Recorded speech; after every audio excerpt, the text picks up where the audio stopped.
The night sky looked quiet, but Mira knew something was wrong. She had spent many years working at the small observatory on the edge of the city.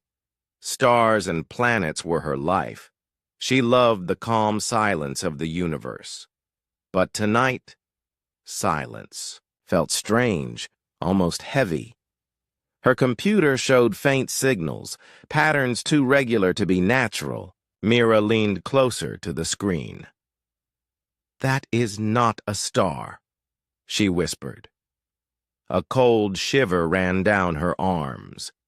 The signals moved slowly across Earth's orbit. They were hidden, almost invisible, yet Mira's careful eye caught them. She saved the data and checked again. The objects were large, and they were not satellites she knew. Someone or something was hiding up there. Far away, in a military base, Captain Dan was running a night drill. His unit trained to handle sudden attacks, but none of them expected anything beyond Earth. When Mira's report reached the base, Dan was called into the command room. He stood straight as the officer explained. Civilian observatory detected unusual objects in orbit. You are to investigate quietly. Dan frowned. Enemy satellites? He asked. No. Something else, the officer said. Keep this secret until we understand more. Mira was asked to meet Dan the next day. She arrived at the base carrying her research files. Dan was tall, with calm eyes that showed discipline.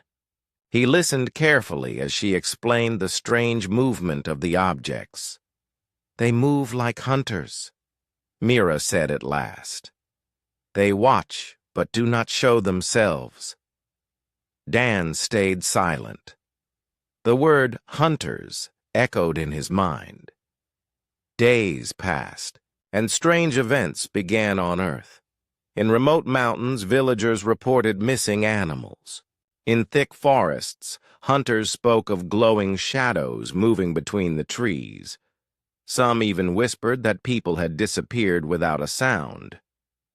Mira studied the patterns again and noticed something alarming. They land only in empty areas, she told Dan. They do not want cities. They choose silence, darkness, and fear. Dan ordered a patrol into one of those forests. His soldiers carried night vision gear and silent rifles. They expected smugglers or maybe advanced drones. What they found was different. A tall figure covered in silver armor moved through the trees with unnatural grace. Its helmet had glowing lines, and its hands carried sharp weapons that looked both ancient and futuristic. The soldiers froze. Dan gave a signal to stay hidden. The figure bent down and lifted a wild animal as if it were nothing. Then it vanished, into the trees without a sound. When the team returned, Dan's face was pale but determined. "This is no machine," he told Mira. "This is alive. This is a hunter." The government kept the news secret, but more people vanished in the countryside. Mira realized that the objects in orbit were not simple ships. They were hunting platforms, sending down groups of alien hunters to test Earth. At night, Mira looked up at the stars and felt both wonder and fear. Humanity had dreamed of life beyond Earth, but the first visitors had not come for peace. They had come for sport. Dan prepared his unit with new orders. "We are not prey," he told his men. "If they think they can hunt us, they will learn who we are." His voice was calm but filled with steel. The first clash came sooner than expected. In a foggy valley, Dan's patrol stumbled upon two armored hunters tracking villagers. The aliens moved with confidence, certain that humans would run in fear. But Dan's men stood their ground. Shots rang out, and the valley echoed with fire. One hunter fell, its armor pierced in weak spots Mira had predicted. The other escaped, moving into the darkness with a scream that shook the air. That night, Mira and Dan stood together in the base. Mira looked at the captured fragments of alien armor lying on the table. The metal was strange, stronger than steel, but burned by human bullets at close range. Dan crossed his arms. "They are strong," he said. "But they are not gods." Mira nodded. "They wanted a hunt. Now they have one." Outside the base, the stars shone cold and bright. Hidden above, more alien hunters waited, watching the planet with silent hunger. They had no idea that this hunt would not go as planned. Humanity was not an easy target. Humanity was about to fight back. The morning sun rose over the forest, but the valley still carried the memory of the night battle. The broken armor fragments lay on the table inside the base. Mira studied them with sharp eyes while Dan watched from the side. "These pieces are stronger than any metal we know," Mira said, tapping the strange surface.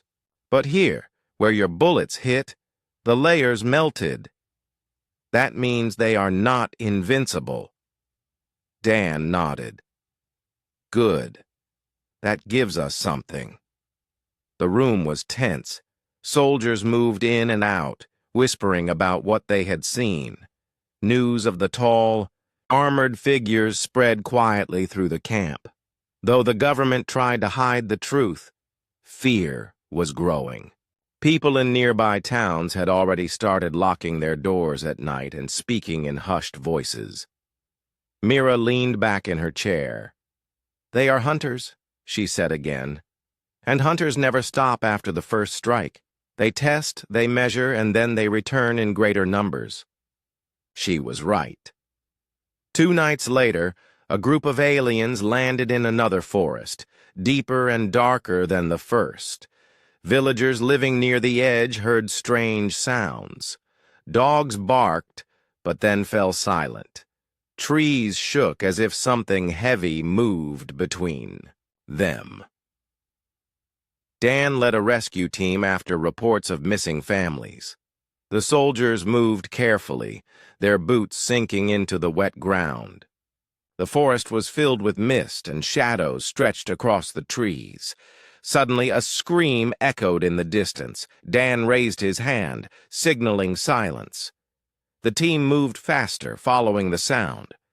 They reached a clearing and froze. 3 armored hunters stood tall around a group of frightened villagers.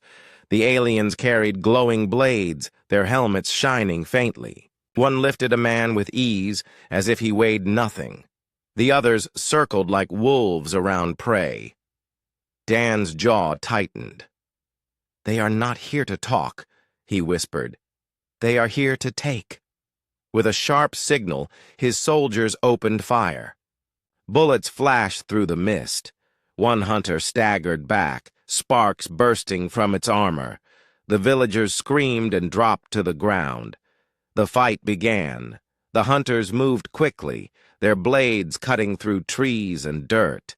One leaped into the air, landing with a crash that shook the ground. Dan rolled aside and fired at its knees. Sparks flew again, and the hunter stumbled. Another soldier threw a grenade.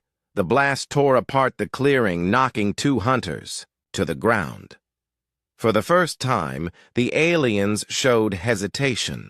They had expected weak prey. Instead, they faced fighters who struck back without fear. One alien roared, its helmet flashing with strange light. It grabbed a fallen soldier and hurled him against a tree. Dan rushed forward, pulling the soldier to safety. Blood stained the man's arm, but he was alive. The battle raged for minutes that felt like hours. In the end, one hunter lay dead, another badly wounded, and the third escaped into the shadows. The villagers were safe, though shaken and terrified. Dan's men stood breathing hard, their weapons smoking. The forest was filled with silence once more. Back at the base, Mira examined the new fragments. Her hands trembled as she placed the pieces under the light. "These are not simple weapons," she said. "This armor carries energy lines, something like living circuits. They are far more advanced than us, but still you defeated them." Dan crossed his arms. "Not without loss. They are fast, and they learn quickly." Mira looked at him. "Then we must learn faster." As days passed, more reports arrived from different parts of the world. Strange lights in the sky, missing groups of travelers, shadows in the wilderness. The aliens were not attacking cities. They chose the quiet places, where fear spread slowly and silently. Mira spent long nights studying alien signals captured by satellites. She noticed patterns hidden in the noise. "They are speaking to each other," she told Dan. "Short bursts of sound, coded signals. They report the hunts, the results, the prey they capture." Dan leaned over her shoulder. "Can you break it?" "Not yet," Mira admitted. "But I will." Meanwhile, Dan worked with his soldiers. He trained them not as defenders, but as hunters themselves. "They believe we are prey," he told them. "We must show them that humans can stalk, trap, and strike as well." He taught them to use the forests, rivers, and caves. He showed them how to move silently, how to set ambushes, how to fight in the dark where the aliens struggled to see. Soldiers grew sharper with each day. They were no longer waiting for attacks. They were preparing to fight back. One evening, Mira came running into the training field with excitement in her eyes. "I found something," she said, holding her notes. "Their signals contain names. They call themselves the Core, and this is not the first world they have hunted. They have done this many times before." Dan's face hardened. "Then they think we are just another world on their list." Mira nodded. "Yes, but we must make sure Earth becomes the first they regret." That night, while stars glittered above, hidden ships circled the planet like silent predators. The Corps prepared their next strike, confident in their power. But down on Earth, humanity was no longer afraid. Mira searched for answers in the alien code, and Dan sharpened his soldiers into warriors. The first strikes had shown the danger. Now, both sides were ready for the real hunt to begin. The days grew heavy with tension. Earth was no longer the same planet it had been weeks before. People whispered of shadows in the forests, missing neighbors, and strange lights that moved across the skies. Governments tried to keep the truth hidden, but fear spread quietly. Everyone felt something was watching. Inside the base, Mira sat with her eyes fixed on the computer screen. For days, she had been working without rest, trying to break the alien codes. Her fingers tapped on the keys, her desk covered with notes filled with numbers and strange symbols. She had learned one important truth. The aliens called themselves. The Corps. Dan entered the room, his boots echoing softly against the floor. He looked at the tired scientist and placed a cup of tea on her desk. "You need to drink this," he said. Mira smiled weakly, but shook her head. "Not yet. I am close to something. Their signals repeat in cycles. They report to each other about the hunts. They keep count of how many humans they take." Dan's jaw tightened. "So they see us as nothing more than numbers." Mira nodded. "Yes. To them, this is a game." Dan leaned against the wall, his arms crossed. "Games can be lost. We only need to find out how. That night, Mira finally broke through a small part of the code. She discovered a pattern that showed when the core would send hunters to the surface. She rushed to Dan with the news. They move in groups of 3 or 4, she explained. They never come alone unless they are scouting. And look at this. Their vision weakens in darkness. That is why they use glowing helmets to see. If those lights are broken, they cannot track well. Dan studied the information carefully. He thought of the battles they had already faced. That explains why they hesitate in deep shadows. They are powerful, but they do not see as well as us when the light is gone. The next day, Dan gathered his unit. He spread a map across the table. Listen carefully, he told his men. The Corps think they can scare us into silence. They think we will hide. But we know their weakness now. We will strike them at night. We will show them that humans do not run. The soldiers nodded, their faces hard with determination. That evening, under the cover of darkness, Dan led his team into the forest where reports of alien movement had come. They moved quietly, their boots sinking into the soft ground. Each soldier carried night vision goggles, while Dan carried a rifle fitted with a silencer. They waited in silence until shadows moved among the trees. 3 armored hunters appeared, their glowing helmets casting faint light in the mist. They moved with the same confidence as before, expecting no resistance. Dan raised his hand.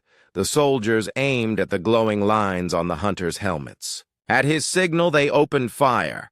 Sparks flashed, and 2 helmets shattered, leaving the hunters blind. The aliens swung their blades wildly, striking at empty air. Dan moved quickly, firing at the joints of their armor. His men set traps using wires and explosives. The hunters stumbled into the traps, and explosions rocked the forest. The battle ended with 2 hunters dead and 1 fleeing into the shadows. This time, not a single villager was taken. The Corps had failed their hunt. Back at the base, Mira listened to the alien signals once again. She noticed a change. The hunters were not calm anymore. Their messages carried a new tone, confusion, even frustration. They are not used to losing, Mira told Dan. On other worlds, prey never fought back like this. But here, humans do not give up. They are starting to fear us. Dan's eyes were steady. Good. Fear is the first step to victory. As the days went on, more groups across the world began fighting back. Farmers set traps in their fields. Hunters in the mountains tracked the aliens as if they were wild beasts. Miners used explosives to collapse tunnels on them. Ordinary people became defenders, each success feeding hope into the hearts of others. Mira watched these reports and felt pride. We are teaching the galaxy something new, she said softly. Humans are not prey. We are predators too. But victories came at a cost. The Corps responded with greater strength. Larger hunting parties landed, armed with stronger weapons.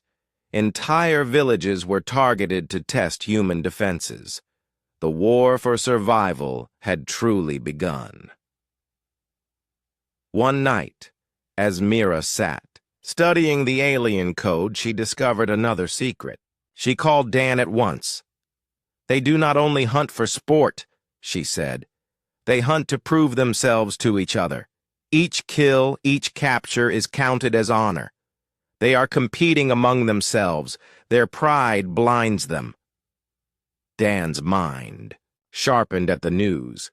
Then we can use that against them. Pride makes them reckless. He looked out the window at the dark night sky.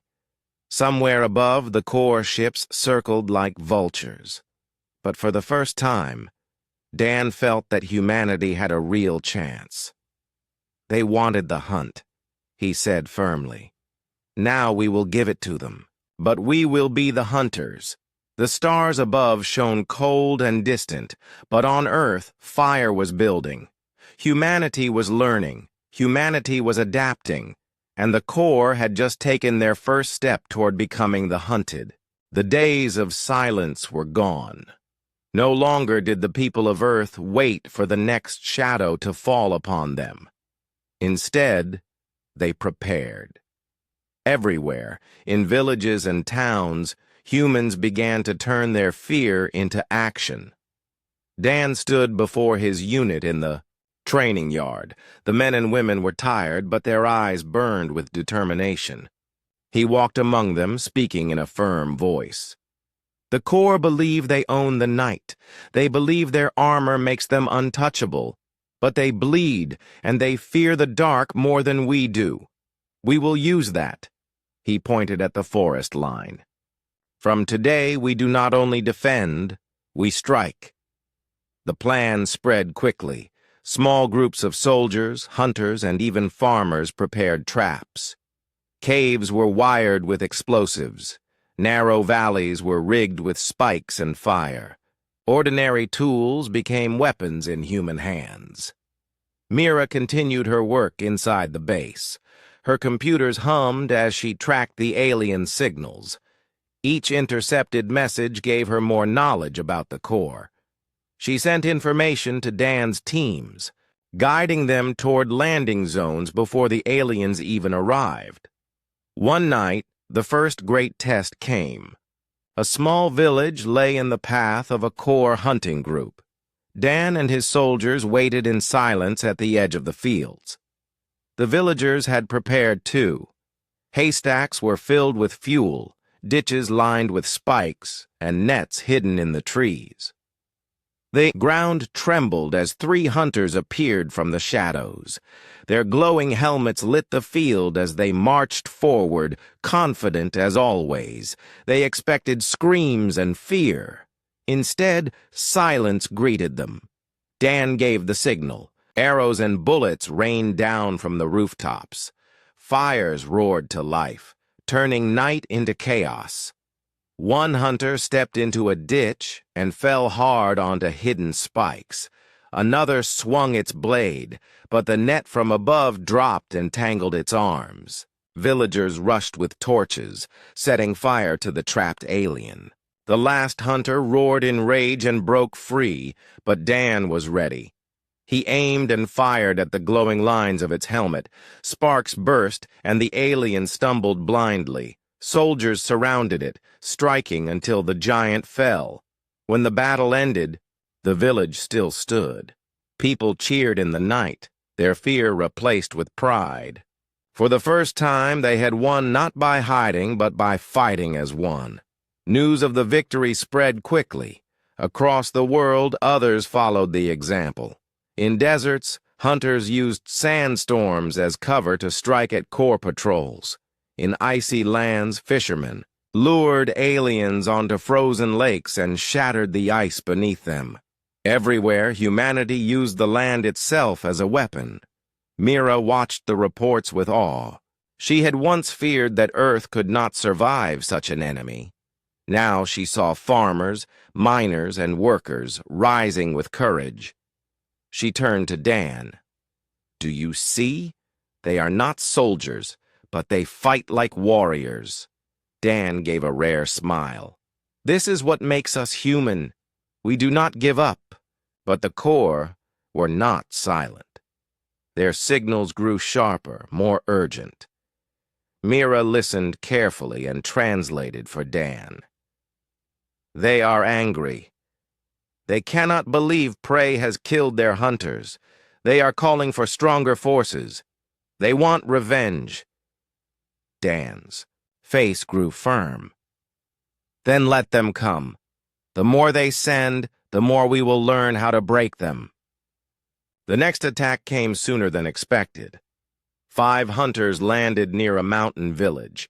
They moved quickly, destroying houses and trying to drag away survivors. But this time, Traps were already in place. Explosives hidden in the rocks brought down a landslide that crushed 2 hunters. The rest found themselves surrounded by villagers armed with fire and steel. Dan's soldiers joined in, and after a brutal fight, the aliens were defeated. The Corps had never faced such resistance before. They were predators across many worlds, but Earth was different. Humanity did not break. Humanity fought back. That night, Mira studied the captured armor. She traced the glowing lines with her finger. "These are their lifelines," she explained. "Destroy them, and the armor loses power. We can turn their strength into weakness." Dan listened carefully. "Then we target the lines. Always the lines." He looked out at the horizon where fires burned from the battles. The sky above still carried the hidden ships of the Corps, waiting for the next move. But the ground belonged to humans now. For the first time, the hunters were not the ones in control. For the first time, the Corps had lost more than they had won. And for the first time, humanity felt the fire of victory in their hearts. The message spread from village to city, from mountain to desert. The Corps could be defeated. They were not gods. They were not untouchable. They could be hunted. And so, the war changed. No longer was Earth the hunting ground of the Corps. Now it was the battlefield of a species that refused to fall. Humanity was no longer waiting in fear. Humanity was fighting back. The battles had changed the world. Villages and cities alike no longer lived in fear. People had learned the strength of their own courage. They had learned that the Corps, though powerful, were not invincible. Inside the base, Mira worked tirelessly at her desk. She had studied the alien signals for weeks and discovered a new weakness. "The Corps rely on constant communication," she told Dan. "They send signals to each other to coordinate attacks. If we disrupt them, we can divide their forces." Dan's eyes narrowed. "Can you do it?" Mira nodded, her fingers moving over the keyboard. "I can build a signal jammer. It will block their communications for a short time, enough for our forces to strike. But we must act quickly. They are already preparing a large hunting party." The next day, the jammer was ready. Mira and Dan traveled to a remote mountain, carrying the equipment to a high plateau. Soldiers helped set it up, connecting wires to antennas and power sources. As the sun set, the device hummed to life, sending waves into the sky. Across the forests and plains, small groups of Corps hunters moved silently, unaware that their coordination was failing. Signals they expected from their comrades did not arrive. Confused, the hunters began to make mistakes. They stumbled into traps, fell into pits, and collided with obstacles humans had carefully prepared. Dan led a team into one of the alien landing zones. His soldiers moved with precision, striking at the glowing lines of the Corps armor. Sparks flew as bullets hit the weak points Mira had discovered. One hunter fell into a pit, another became entangled in a net. Humans moved with confidence. No longer hiding from the enemy. In a nearby village, civilians joined the fight. Farmers carried torches and axes. Miners swung pickaxes and shovels. Ordinary people had become hunters, using their knowledge of the land to turn every forest, river, and hill into a battlefield. Mira watched the signals from the base. She saw that the Corps were panicked. "They are calling for help," she said. "But no one can answer.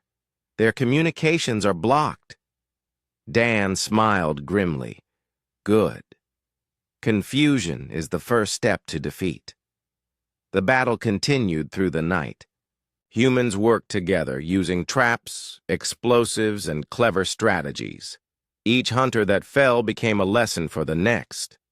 Mira sent updated instructions to teams worldwide, guiding them to weak points and landing zones. By morning, reports came in from every continent. Hundreds of core hunters had been defeated. Villagers, soldiers, and workers had fought side by side. For the first time, humanity had struck a blow that could not be ignored. The core fleet above the planet reacted with fury. Ships that had hovered silently for weeks now moved in erratic patterns. Without communication, their attacks were scattered and uncoordinated. The hunters on the ground began retreating, not because they had been defeated, but because they could no longer trust each other. Dan stood on the plateau beside Mira, watching the horizon. Smoke rose from distant forests. Fires burned from controlled traps and ambushes. The air was filled with the sound of human victory. "They thought we would hide," Dan said. "They thought we would be afraid. But we fought together, and we won." Mira nodded. "This is only the beginning. The more they try, the more they will make mistakes. Humanity has learned to adapt faster than they expect." Across the world, communities that had once lived in fear now prepared for the next encounters. Farmers reinforced their fields with hidden pits. Miners dug tunnels to confuse the hunters. Soldiers trained civilians in basic strategies, teaching them how to use light, sound, and terrain as weapons. In one small village, a child watched as her father helped a soldier set a trap. "Will they come again?" she asked. "They will," her father said. "But this time, we will be ready, and we will not run." The Corps, for the first time in their long history, experienced fear. They had hunted many worlds, but Earth was different. Humans did not flee. Humans did not beg. Humans fought. And now they struck back with strength, intelligence, and unity. Mira and Dan realized that the tide had changed. Humanity had moved from defense to offense. The hunters were now being hunted. Every victory, every trap, and every clever attack sent a clear message. Earth would not fall. As the sun rose over the mountains, Mira looked at Dan.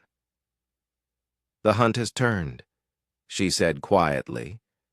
Dan placed a hand on her shoulder. "And we will. Make sure it stays that way." Above, the core fleet remained in orbit, circling silently, waiting for an opportunity that might never come. On Earth, humanity had learned a powerful truth. To survive, they must fight together. And to fight together, they must never fear. The hunters had come to challenge humans. Now humans were ready to challenge back. The Corps had never known defeat.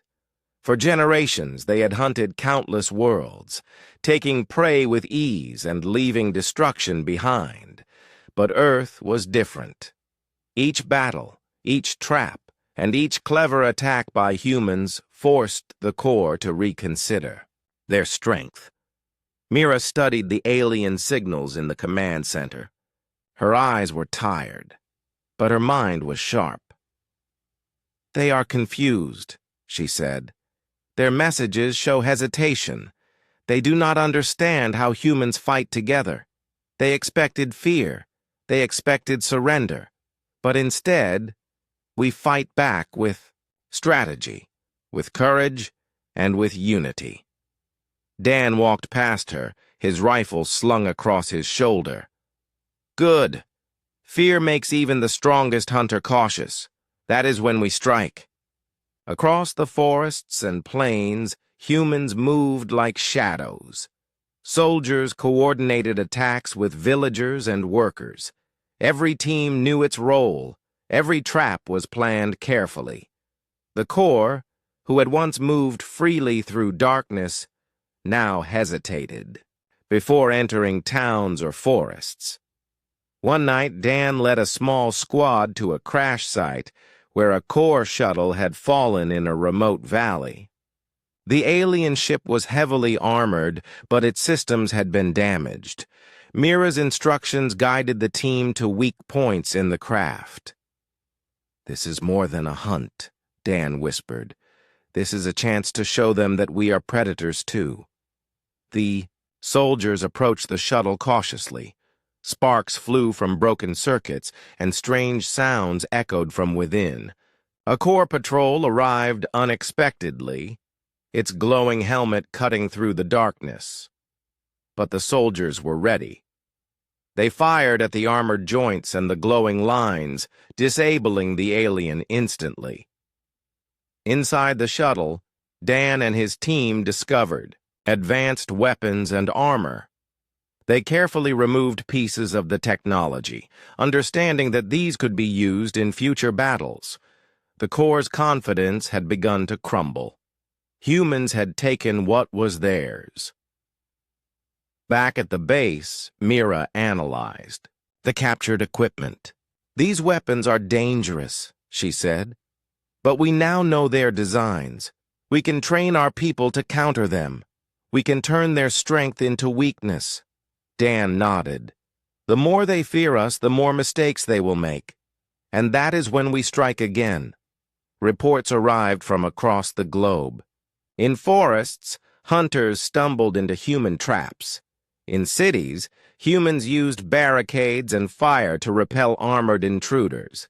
In deserts, core patrols were lured into sandstorms that blocked their vision. Every encounter ended with the aliens retreating, their numbers smaller, their confidence shaken. The core fleet above Earth had grown restless. Signals became urgent, almost frantic. They had not expected prey to resist, and certainly not with such skill. The humans adapted, learned, and turned the environment itself into a weapon. Mira pointed at a screen showing the core fleet. "They are gathering larger forces," she said. "They know the hunt is failing. Their fear is growing." Dan looked at her, determination in his eyes. "Good. Fear is the tool of hunters, and now it belongs to us."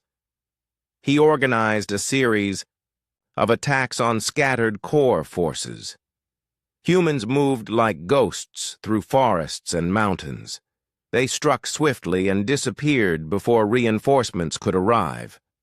Farmers, soldiers, and civilians worked together, using everything at their disposal. The A Corps, once proud and unstoppable, began to retreat into hiding. Small patrols returned to ships that hovered above the clouds, unsure of when or where the next attack might come. Even the strongest hunters were reluctant to venture into forests and towns. Mira sent new instructions to human teams. "Target the glowing lines," she repeated. "Break their confidence. Make them fear the ground they walk on. Every strike counts."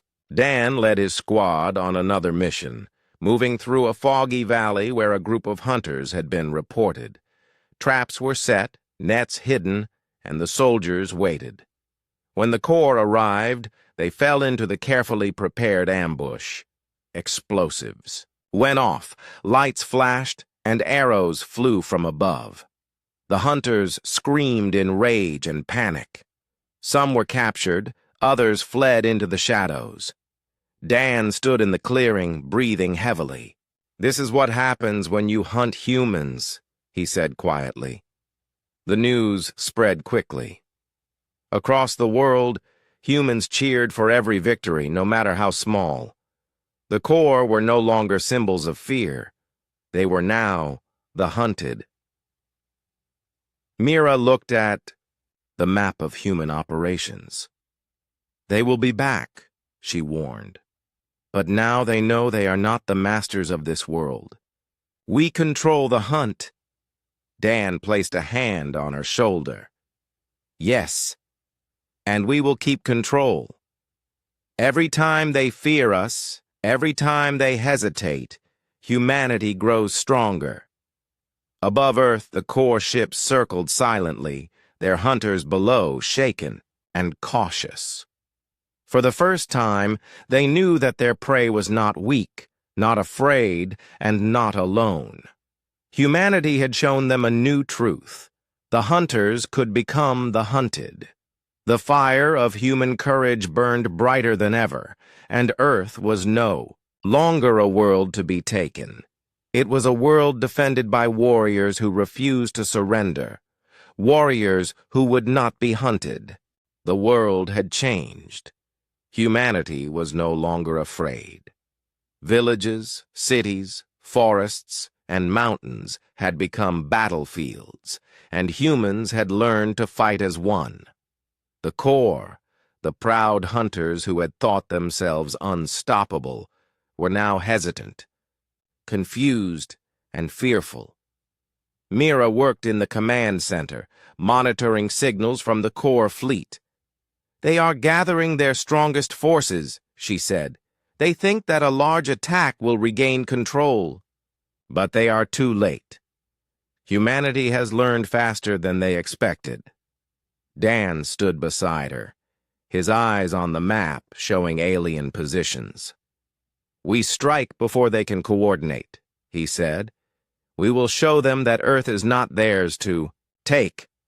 Soldiers, villagers, and civilians prepared for the final battle. Traps were placed in forests and cities.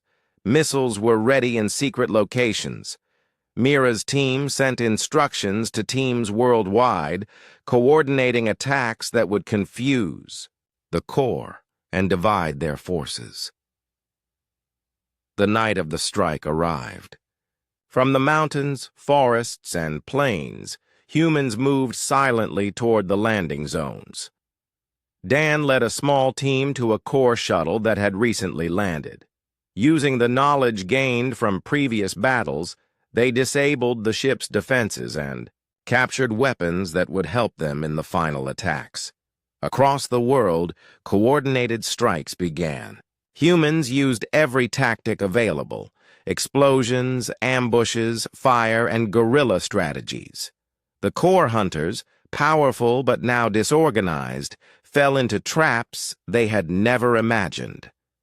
Soldiers fired at the glowing lines on their armor, civilians pushed them into pits and nets, and fires lit the night, casting shadows over the defeated hunters. In orbit, the core fleet watched helplessly. Their communication lines were jammed by Mira's devices. Without coordination, the fleet was vulnerable. Dan gave the order for the final strike. Missiles and energy weapons aimed carefully using captured alien technology launched toward the fleet. Mira monitored the signals. "It's working," she said, her voice steady. "Their shields are failing. They cannot recover in time." Explosions rocked the sky above Earth. Ships burned and tumbled, pieces of alien metal falling like deadly rain. The core below, who had survived the attacks on the surface, watched their fleet destroyed. Panic spread among them. They ran, hid, and tried to escape, but the humans were relentless. Dan led his squad into a forest clearing where a group of hunters had taken refuge. Using light, sound, and traps, the humans surrounded them. The hunters fought bravely, but they were no match. One by one, they were captured or defeated. The proud predators of countless worlds had finally learned what it meant to fear humans. Mira joined Dan as the sun began to rise. Smoke rose from forests and cities, marking the victory of humanity. "We did it," she said quietly. "They are gone. Earth is safe." Dan nodded, looking at the horizon. "They underestimated us," he said. "They thought humans were weak, but we fought together. We adapted. We became hunters ourselves. News spread quickly. Across the world, humans celebrated. Villages and cities once threatened by the core were free. Survivors shared stories of courage and cleverness. People who had once hidden in fear now stood tall, proud of their world and their unity. Mira looked at captured core technology. "We can learn from this," she said. "We can prepare for the future. Humanity is not just safe today. We are stronger than we knew." Dan placed a hand on her shoulder. "Yes, and the galaxy will remember this. The hunters thought they could take humans as prey. They were wrong. Humanity is not easy to defeat. We are clever, strong, and united. We are hunters when we must be." Above Earth, the remaining core ships fled silently into space. They carried stories of a planet where prey had become predator. They would warn other worlds, and the galaxy would whisper of humans who could not be conquered. Back on Earth, people rebuilt what had been damaged.